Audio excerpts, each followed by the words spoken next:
ഇപ്പൊ ജസ്വിൻ ഇതുപോലൊരു വിജയത്തിന് മുന്നിൽ അല്ലെങ്കിൽ ഇതുപോലൊരു വിജയം നേടാൻ വേണ്ടിയിട്ട് ഒരുപാട് കാര്യങ്ങൾ മാറ്റിവെച്ചിട്ടുണ്ടാവും അല്ലേ? ഒരുപാട് ആഗ്രഹങ്ങൾ കാണും. ഇതിനൊപ്പം കൊണ്ടുപോകാൻ ആഗ്രഹിച്ച കുറച്ച് കാര്യങ്ങളുണ്ടാവും. അതെന്തൊക്കെയാണ്? ഇതിന് എൻട്രൻസിന് ചേരുന്നതിന് മുമ്പ് ഞാൻ കുറെ എക്സ്ട്രാ കരിക്കുലർ ഒക്കെ ചെയ്യാറുണ്ടായിരുന്നു.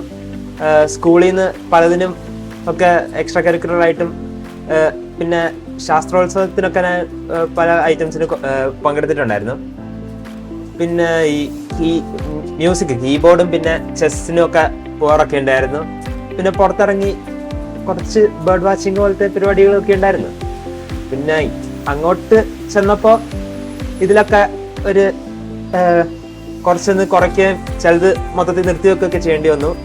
അപ്പം ഇനി പഠിക്കാൻ വരുന്ന കുട്ടികൾക്ക് അല്ലെങ്കിൽ ബ്രില്യൻറ്റിൽ ഇനി ചേർന്ന കുട്ടികൾക്ക് ഒരു റാങ്ക് ഹോൾഡർ എന്ന രീതിയിൽ ജസ്വിന് പങ്കുവെക്കാനുള്ള ഒരു ഷെഡ്യൂൾ അല്ലെങ്കിൽ അവരെങ്ങനെ പഠിക്കണം എന്ന ഒരു രീതി ഷെയർ ചെയ്യാവോ?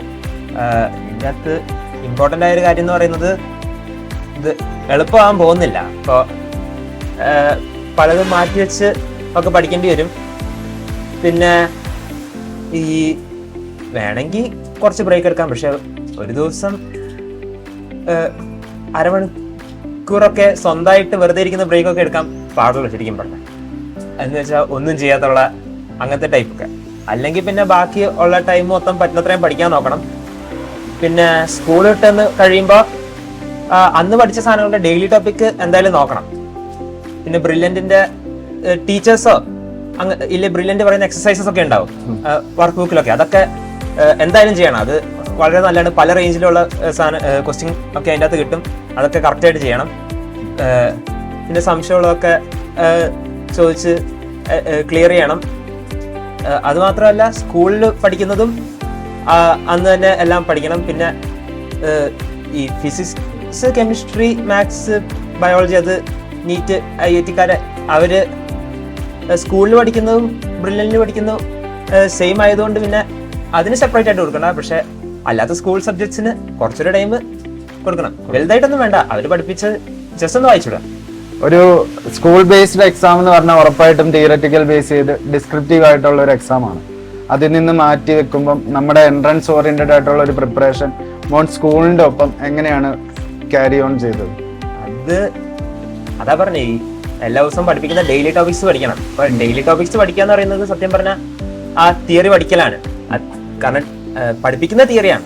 അപ്പൊ ഡെയിലി അത് കവർ ചെയ്യുമ്പോൾ ആ തിയറി അതിൻ്റെ കൂടെ കവർ ചെയ്ത് പോകണം. പിന്നെ അതിന്റെ ഒപ്പം എൻട്രൻസിന് വേണ്ടി ക്വസ്റ്റ്യൻസ് ചെയ്ത് പ്രാക്ടീസ് ചെയ്യും. അതെ.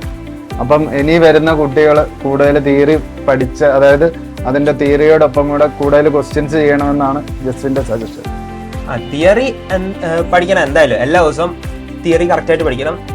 പിന്നെ ഈ ചില സബ്ജക്ട്സിന് മാത്സ് ഒക്കെ പോലുള്ള സബ്ജക്ട്സിന് തിയറി വീണ്ടും വീണ്ടും പഠിക്കേണ്ട ആവശ്യമില്ല. അതാണ് അതിന്റെ കാര്യം. ഈ തിയറി ഒരു തവണയെങ്കിലും എല്ലാം പഠിക്കണം. പഠിപ്പിക്കുന്ന ദിവസം എന്തായാലും പഠിക്കണം. പക്ഷെ ചിലതിന് പിന്നെ അത് ക്വസ്റ്റ്യൻ ചെയ്ത് പെർഫെക്റ്റ് ചെയ്തെടുത്താൽ മതി. പിന്നെ കെമിസ്ട്രിയിൽ ഉള്ള ചില ഭാഗങ്ങളൊക്കെ വീണ്ടും വീണ്ടും ഒന്ന് വായിച്ച് തറവാക്കുകയോ ബൈഹാർട്ട് ചെയ്യുകയൊക്കെ ചെയ്യണം.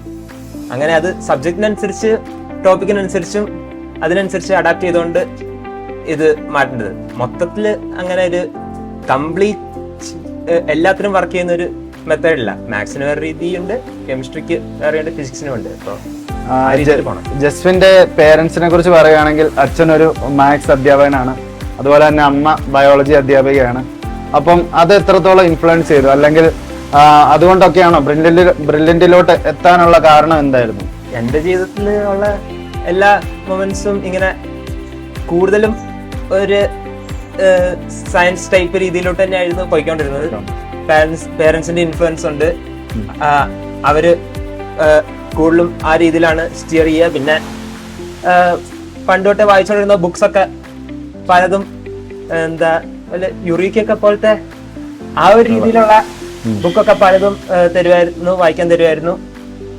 അങ്ങനെ നോക്കുമ്പോൾ ഈ ഇൻഫ്ലുവൻസസ് കാരണം കൂടിയാണ് ഞാൻ ഈ ഒരു പാത്തിലോട്ട് വന്നിരിക്കുന്നത്. ഇല്ലെങ്കിൽ ചിലപ്പോൾ ഞാൻ വേറെ വല്ല പാത്തിലോട്ടും ചിലപ്പോൾ പോയെന്നിരിക്കും. ഈ സയൻസിലോട്ടുള്ള ആഗ്രഹങ്ങൾ മോന് കുഞ്ഞിലെ തൊട്ട് അങ്ങനെ തന്നെ സയൻസ് എയിം ചെയ്താണോ, അതോ പിന്നീട് ഒരു +2 +1 +2 ഒക്കെ ആയി എൻട്രൻസ് ഫീൽഡിലോട്ട് വന്നു കഴിഞ്ഞിട്ടാണോ ഈ ഒരു ആഗ്രഹം വന്നത്? അത് ചോദിച്ചാ ഭയങ്കര ചെറുപ്പം തൊട്ടുള്ളതല്ല, അത് ഭയങ്കര ചെറുപ്പത്തില് സാധാരണ പിള്ളേരെ പോലെ എന്താ എനിക്ക് പോലീസ് ആവണം, എനിക്ക് അതാണ് ഇതാവണം ഇങ്ങനെ. പിന്നെ അത് പതുക്കെ പതുക്കെ ഗ്രാജുവലി ഡെവലപ്പ് ചെയ്ത് വന്നതാണ്. പെട്ടെന്ന് ഒരു ദിവസം ഡ്രോപ്പ് ചെയ്തതല്ല. അല്ല, +1 +2 എൻട്രൻസ് ഓറിയന്റഡ് ആയിട്ട് പഠിക്കുമ്പോൾ മോന് നോർമലി സ്റ്റുഡൻസ് MBBS എഞ്ചിനീയറിംഗ് എന്ന ലക്ഷ്യത്തോടു കൂടി നിൽക്കുമ്പോൾ മോനൊരു സയൻസ് ഫീൽഡിലോട്ട് ലക്ഷ്യം അപ്പൊ തന്നെ ഉണ്ടായിരുന്നു, അതോ MBBS എഞ്ചിനീയറിംഗ് ഒക്കെ തന്നെയാണോ ലക്ഷ്യം വെച്ചിരുന്നത്? എനിക്ക് കൂടുതൽ താല്പര്യം റിസർച്ച് ടൈപ്പ് ആയിരുന്നു. അത് പിന്നെ എഞ്ചിനീയറിംഗ് മെഡിക്കൽ ആയാലും ഏത് ഫീൽഡിലാണെങ്കിലും റിസർച്ച് ചെയ്യാൻ പറ്റും അതറിയായിരുന്നു. അതുകൊണ്ട് പിന്നെ ഞാൻ അതിൽ വലിയ കുഴപ്പമില്ലായിരുന്നു. പിന്നെ കൂടുതലും റിസർച്ച് ചെയ്ത് കാര്യങ്ങൾ കൂടുതൽ അറിയാൻ വേണ്ടിയാണ്. ഓക്കെ, ഇതിന്റെ എൻട്രൻസ് ലെവൽ ഓഫ് പ്രിപ്പറേഷനെ കുറിച്ച് സംസാരിക്കുകയാണെങ്കിൽ മോന് ഇപ്പൊ JEE നീറ്റ് നമുക്കറിയാം, മാത്സും ബയോളജി സെപ്പറേറ്റ് ആയിട്ട് 2 സബ്ജക്റ്റുകളാണ്. മോൻ ഏതിനായിരിക്കും കൂടുതൽ ഇമ്പോർട്ടൻസ് കൊടുത്തിരുന്നത്? അതായത് maths biology, physics chemistry common ആണ്, മാത്സും ബയോളജിയും മോൻ ഒരുപോലെ നോക്കിയിട്ടുണ്ടെന്ന് ഇപ്പം മനസ്സിലാവുന്നുണ്ട്. കാരണം റിസൾട്ട് വന്നപ്പോൾ JEE മെയിൻസിനും നല്ല റാങ്ക്, JEE അഡ്വാൻസിനും നല്ല റാങ്ക്, നീറ്റിനും നല്ല റാങ്ക്, അതുപോലെ തന്നെ ഐസറിനും 1ാം റാങ്ക് തന്നെ മേടിച്ചു. അപ്പം അത്രയും കിട്ടണമെങ്കിൽ ഒരുപക്ഷെ ഒരു കുട്ടി സ്വാഭാവികമായിട്ട് ഒരു നീറ്റിന് പഠിക്കുന്ന കുട്ടി ഫിസിക്സ് കെമിസ്ട്രി ബയോളജി മാത്രം പഠിച്ചാൽ പോലും അവർക്ക് അതിന് തന്നെ ടൈം കിട്ടുന്നില്ല. അപ്പം മോനൊരു നല്ലൊരു ടൈം മാനേജ്മെന്റ് അതിൽ കൊണ്ടുവന്നെന്ന് ഉറപ്പാണ്. അപ്പൊ അതിനെക്കുറിച്ച് കുട്ടികൾക്ക് ഷെയർ ചെയ്യാവോ? അതില് ഒരു ഇമ്പോർട്ടന്റ് പാർട്ട് എന്ന് പറയുന്നത് സ്കൂൾ ടോപ്പിക് ഒഴിവാക്കാതിരിക്കല് അതിന്റെ ഇമ്പോർട്ടന്റ് പാർട്ടായിരുന്നു. ബ്രില്യന്റില് മാത്സ് ആണ് പഠിച്ചെങ്കിലും സ്കൂളിൽ അവര് ബയോളജി പഠിപ്പിക്കുന്നുണ്ട്. അപ്പൊ ഞാൻ അത് എല്ലാ ദിവസവും നോക്കാറുള്ളത് കൊണ്ട് അതിലൊരിക്കലും ടച്ച് വിട്ടിട്ടില്ല. പിന്നെ എൻട്രൻസിന്റെ എക്സാമിന്റെ ആ ഫേസിനോട് അടുത്തെത്തിയപ്പോ ഞാൻ പിന്നെ അതിന്റെ അകത്ത് കുറച്ചും കൂടി ഒന്ന് ഫോക്കസ് ചെയ്ത് കുറച്ചുകൂടി ടൈം കൊടുക്കാൻ തുടങ്ങി. എക്സാമിന്റെ അടുത്തെത്താറായപ്പോ ഒരു സെപ്റ്റംബർ ആയപ്പോഴേക്കും ഞാൻ കുറച്ചുകൂടി ഫോക്കസ് കൊടുക്കാൻ തുടങ്ങി. അങ്ങനെയായിരുന്നു പോയത്. അതുപോലെ തന്നെ ഓരോ വീക്ക്ലി എക്സാം കഴിഞ്ഞപ്പോഴും നമ്മുടെ ഡയറക്ടേഴ്സ് മോനെ കോണ്ടാക്ട് ചെയ്തിട്ടുണ്ട്, എങ്ങനെയൊക്കെയാണ് പഠിക്കുന്നത്, അല്ലെങ്കിൽ മീറ്റിംഗ് ഉണ്ടായിരിക്കും. അപ്പം മോനെ ഡയറക്ടേഴ്സ്, ബ്രില്യന്റിന്റെ ഡയറക്ടേഴ്സ് എത്രത്തോളം ഇൻഫ്ലുവൻസ് ചെയ്തിട്ടുണ്ട് മോനെ ഈ ഒരു വിജയത്തിന് വേണ്ടിയിട്ട്, അല്ലെങ്കിൽ ഇതിന്റെ ഒരു പ്രിപ്പറേഷന് വേണ്ടിയിട്ട്? പലപ്പോഴും പല ഡയറക്ടേഴ്സും ഒക്കെ ഞങ്ങളുടെ ക്ലാസ്സുകളിലൊക്കെ വരാറുണ്ടായിരുന്നു, മീറ്റിംഗ് ഒക്കെ ഉണ്ടായിരുന്നു. അപ്പോൾ അതൊക്കെ നല്ല ഇൻസ്പിറേഷണൽ ആയിരുന്നു.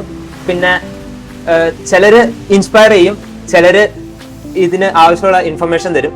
അപ്പൊ അതെല്ലാം ഇതിലോട്ടിട്ടാൻ വളരെയധികം സഹായിച്ചിട്ടുണ്ടായിരുന്നു. ആ മീറ്റിംഗ്സ് ഒക്കെ വളരെ ഇമ്പോർട്ടന്റ് ആയിരുന്നു. അപ്പം ജസ്വിൻ ഒരുപാട് ത്യാഗങ്ങൾക്കപ്പുറം രാജ്യത്ത് 1ാം റാങ്ക് ഐസറിന് നേടി. അതുപോലെ തന്നെ JEE Mains, NEET, JEE advanced എന്നീ ഒരു 12ാം ക്ലാസ് കഴിഞ്ഞ് കോമ്പറ്റീറ്റീവ് ആയിട്ട് ഏതൊക്കെ എക്സാം എഴുതാവോ അതിലെല്ലാം മികച്ച വിജയവും ഒപ്പം ഐസറിൽ 1ാം റാങ്ക് നേടി ബ്രില്യന്റിനും അതുപോലെ തന്നെ കേരളത്തിനും നാടിനും എല്ലാം അഭിമാനമായിട്ടാണ് ജസ്വിൻ ഇന്ന് ഇവിടെ നിൽക്കുന്നത്. അപ്പം ജസ്വിന് ഒരു congratulations. Okay. Brilliant Study Center, India's #1 coaching center for NEET and JEE.